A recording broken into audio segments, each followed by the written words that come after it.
regole. Allora, spiegare le regole di un baccalaureatura dei veneziani penso sia superfluo, però per chi non le conoscesse, per voi che siete foresti, l'idea è di trasformare un evento elettorale invece in un evento conviviale, un evento dove non ci sia un diaframma tra chi parla e chi ascolta, ma sia un rapporto veramente in cui esistono domande, esistono risposte, esiste un momento di vera empatia e tra l'altro in una tradizione totalmente veneziana che è quella di girare per Bacca il sabato sera.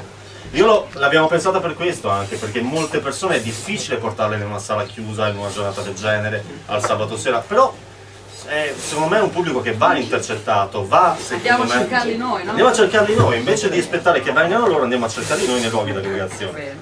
Quindi questo è un po' il senso. Toccheremo delle tappe a Venezia e abbiamo pensato Venezia anche perché è una città che è paradigmatica per tanti dei temi che toccheremo, sulla salute, sulla sanità, sul welfare, quindi magari avremo anche... Adesso è diventata molto più istituzionale col simbolo dietro. Però l'idea è questa, l'idea di non avere un programma, l'idea di trasformare questo in un dialogo aperto, perché penso che ci siano delle domande che in delle occasioni con 200-300 persone non si riescano ad esprimere, non si riescano a porre.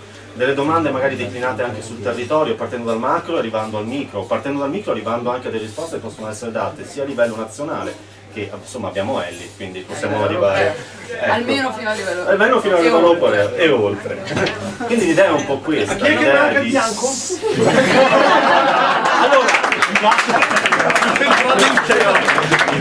Allora, adesso che ho raccontato tutta questa cosa, la verità è che è colpa di Enzo Castelli. Allora, chi ci spiega? Enzo, ci spieghi le tappe? Enzo, spiegaci le tappe di stasera. Allora, le tappe sono un po' dettate dalla pioggia, però Erika di bicchieri in mano Va bene. ecco, bravo. Allora, noi andiamo qua fuori, ci facciamo il timon carne che è di là, però lì le ume ve le pagate. Scusate, a nome dei peocci.